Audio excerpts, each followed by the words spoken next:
Ainda não. Sociologia e utopia. Olá, chegamos ao 10º episódio do podcast Ainda não, Sociologia e Utopia. Hoje a convidada que temos connosco é Cláudia Marisa, investigadora do Instituto de Sociologia e professora na ESMAI, Escola Superior de Música e Arte do Espetáculo. Cláudia, estamos no início do ano de 2023. Quais são para ti, neste momento, as tuas maiores inquietações? Olá Inês, obrigada pelo convite. Que pergunta difícil, ou que... As maiores inquietações, essencialmente o estado do mundo, a vários níveis, se quiseres, o estado do mundo, o mundo objetivo que nós vivemos em termos internacionais e dos inúmeros conflitos, e de não só conflitos como de desrespeito pela natureza e pela identidade humana a vários níveis, as questões ambientais. Portanto, se calhar pode parecer aqui um lugar comum eu ir buscar o que nos ocupa, que é esta miséria ou este estado do mundo, um bocadinho quase como sem ter grande esperança, qual Mafaldinha, que gosto muito, que tinha a esperança de tomar conta e de curar o planeta Terra com caldinhos. Por um lado esse registro, e depois a um nível mais micro, sobre a realidade portuguesa, e em dois níveis. Um nível muito socioeconómico, que me está a assustar bastante, e uma série de direitos que deveriam estar neste momento assegurados, e depois um outro registro que me incomoda também muito, e se calhar é sobre esse que me apetecia falar mais e que me surpreende, que tem a ver com o grau de desumanidade e de aceleração. Sinto, e não vou falar da nossa realidade, estamos aqui em Portugal, mas se por um lado há um crescente pensamento e uma aparente comunicação entre todos, estamos a viver um tempo não só de grande aceleração, mas de desrespeito pelo ser humano e pela identidade. E isso incomoda-me, porque parece-me muitas vezes... É indissociável que a minha leitura acaba sempre por ser uma leitura informada também pela criação artística ou por um olhar artístico. Mas faz-me muita confusão como de repente passamos a ter grandes manifestos, grandes tomadas de posição à distância, online, não só nas redes sociais, mas noutras plataformas, e uma grande distância sobre o vizinho do lado e sobre nós mesmos também, que é um início para a relação do outro. E isso, se calhar, são as grandes inquietações, se calhar num nível mais infantil, porque acaba por ser infantil ou ingênuo pelo menos, um questionamento sobre como é que nós não aprendemos nada quando temos uma história, quando temos um passado, para perceber o que é que estamos a fazer e como é que estamos a fazer. E isso é uma grande inquietação sobre a desigualdade, a segregação. Não gostaria, mas é interessante como é que a arte pode prever vidas, mas quando pensamos no admirável mundo novo e de repente estamos nesta limite de uma inteligência artificial, ou quase nesse limite, um desejo de ser vigiados, um desejo de vigiar, um voyeurismo muito grande sobre a miséria do outro, e uma tomada de posição que não implica o corpo do outro também, implica uma distância. Se calhar são essas as grandes inquietações, e não é nada de novo, se calhar, em relação a todas as inquietações que... Sabes que eu às vezes sinto que neste momento quem estiver saudável estamos todos, felizmente, ou quase todos, mas quem não estiver bem face ao mundo em que está a viver, alguma coisa de errado se está a passar. E isso incomoda-me, porque incomoda-me, olha, a partilha de imagens de guerra como se nada fosse, incomoda-me o confrontarmos-nos com a morte do outro enquanto jantamos e depois a seguir até voltamos a partilhar, como se nada fosse, como se houvesse aqui um distanciamento enorme, e pegando aqui na metáfora teatral, Quando Brecht, no seu teatro político, fala de um distanciamento, esse estranhamento, esse distanciamento é para nós acordarmos. E neste momento este distanciamento é para nós adormecermos, de alguma forma. É como não fosse... a sensação que eu tenho é que a verosimilhança, que é aquilo que nos marca a relação com o mundo, desaparecesse. Nós sabemos que aquilo é real, mas é tão inverosímil que não deve ser. E a rapidez com a qual andámos e bem, quem cortava cabelos e quem não cortava cabelos, mas a fazer uma luta pelas mulheres, neste momento cai porque vem a seguir uma outra luta que eu não sei que lutas é que são. São lutas sem humanidade. Horrível o que eu estou a dizer e não é tão verdade, mas tu perguntaste-me assim, inquietações, e acho que são essas as minhas inquietações de momento. E em que medida que a sociologia tem-te ajudado ou não a pensar sobre isto que tens vivido, sobre as tuas inquietações? Como é que lugar é que ocupa? A sociologia é uma ferramenta extraordinária. Acho que o olhar sociológico é muito próximo do olhar artístico.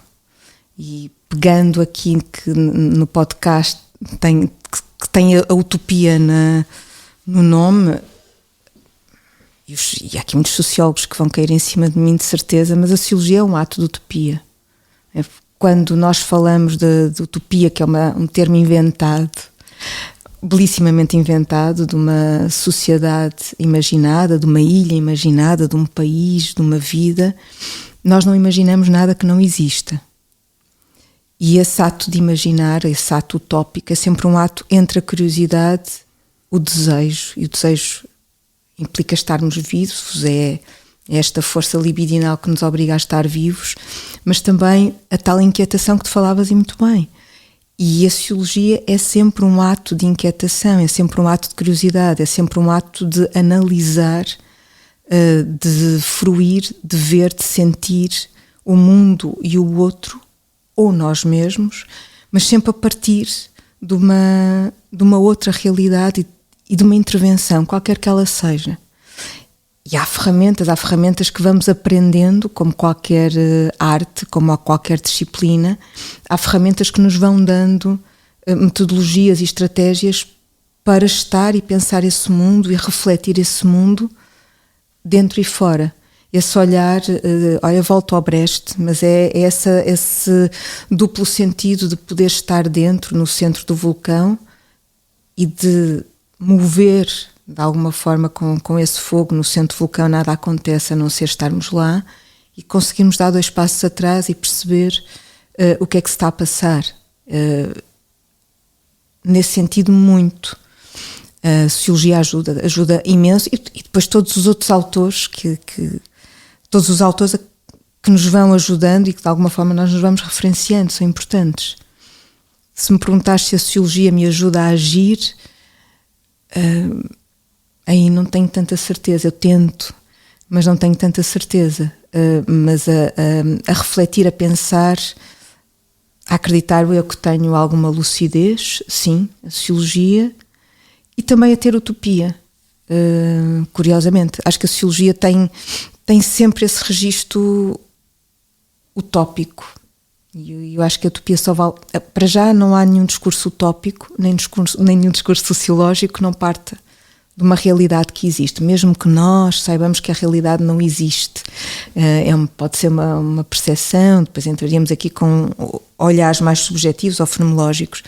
No entanto, há aqui uma base que é uma base real, e é sobre ela que nós criamos novos mundos. E tendencialmente esses novos mundos vão para uma direção mais feliz. Há quem não queira... Será sempre tendencialmente para uma relação mais... um lugar mais feliz. Outra questão que a sociologia, ou se quiseres, o que é que eu aprendi com a sociologia, ou em que medida a sociologia me é útil, é não ver o outro e o mundo e a realidade a partir das minhas lentes. E mais uma vez, isso é uma aproximação enorme ao discurso artístico, que é não... Há que chegar ao outro de outra forma, ou há que entrar, ou há que dar voz, mesmo a tudo aquilo que nós à partida achamos que sabemos e que sentimos por dentro, ou então que nos é tão distante e que tendemos a ter um olhar de alguma arrogância por um lado, ou de algum distanciamento, ou de alguma certeza sobre como é que as coisas deveriam ser. Isso aprendi tremendamente com a sociologia. E noto, eu sinto que as metodologias, ou não é as metodologias e a forma como estamos num olhar sociológico, é muito próximo de facto do olhar artístico. Sinto que a sociologia tem uma responsabilidade acrescida de que as coisas não se passam nem numa tela, nem num livro, nem num palco. E tudo aquilo que nós fazemos, e aí acho que é a grande diferença entre a utopia artística e uma utopia sociológica. Todas as nossas ações e aquilo que fazemos e todas as medidas têm uma repercussão, que é uma repercussão mais complexa no mundo e mais impactante no imediato. Enquanto que a arte tem aqui uma possibilidade muito mais subjetiva, igualmente importante, igualmente de mutação, mas menos grave na relação ou numa repercussão com esse olhar, com essa possibilidade de uma realidade, e menos responsabilizada também. Isso é importante. Uhum. E se tu pudesses recriar de alguma forma, criar ou recriar uma sociedade utópica, o teu lugar ideal, que pode ser mais pequeno, ou uma escala mais pequena, desde o sítio onde trabalhas, ou a cidade onde vives, ou o país onde estamos, o que é que seria para ti prioritário? Vou falar sempre a partir da minha perspectiva. O que é que seria prioritário?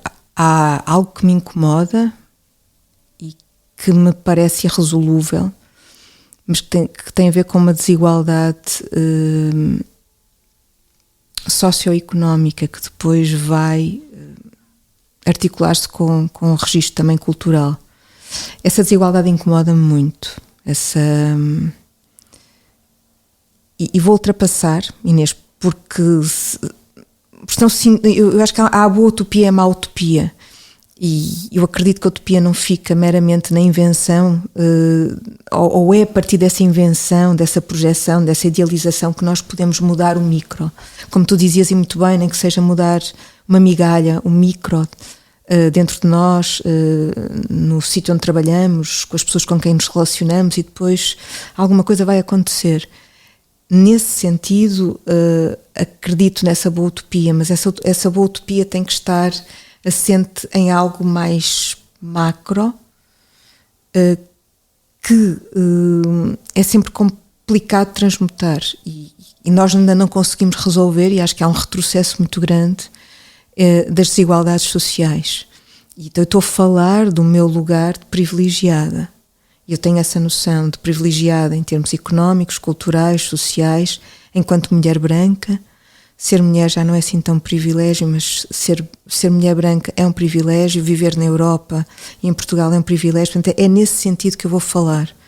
E há outro mundo antes que sem estar resolvido, estou aqui a falar de uma bolha, mas dentro dessa bolha, o que é que eu sinto urgente, o que é que seria essa sociedade ideal, e que não me parece tão difícil, para já era recuperar a sensibilidade, no fundo desacelerar. Esta noção de que o ser humano é uma máquina, é um número num Excel. Podemos falar da academia, e a academia é o constante de números que tu tens que cumprir, em que eu questiono muitas vezes onde é que está o pensamento, a vontade de investigar, o desejo, o sonho, e que é isso que leva a alguma mudança, mas depois é tudo o resto. Tu neste momento somas pontos. Vou voltar às redes sociais, eu não sou fã de redes sociais, nem sou contra, é indiferente, mas é quantos seguidores tens, quanto o número. E algo que me está a assustar, porque está a ser muito rápido, é a velocidade com a qual tens que produzir. por um lado nós adoramos, começámos a criar aqui uma adoração pela máquina e num determinado momento entramos neste cansaço de aceitar ser uma máquina que não se relaciona com o outro.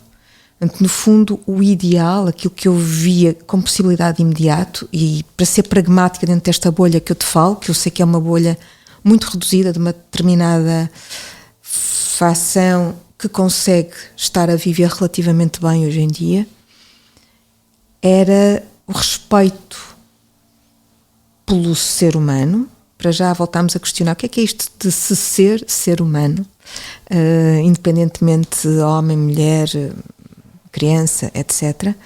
Depois do ter tempo para contemplar, nós não podemos criar, e quando criar é a vários níveis, sem estar na vida, sem estar no mundo, sem contemplar, sem poder estar presentes, sem ser um número, sem ser comparação, sem ser uma série de coisas que vão somar uma avaliação.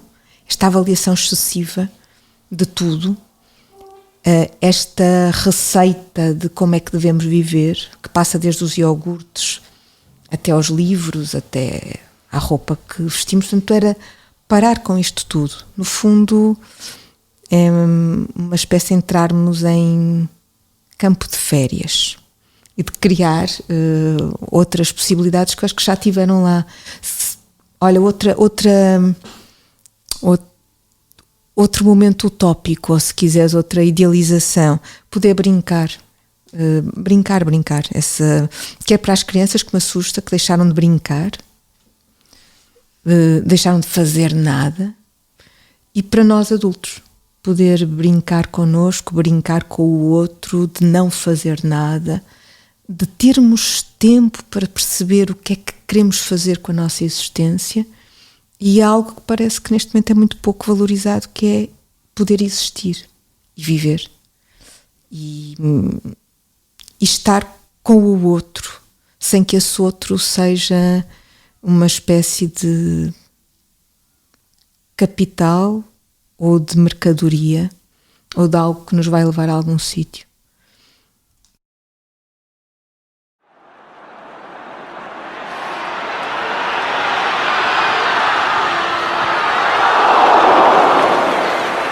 Ainda não.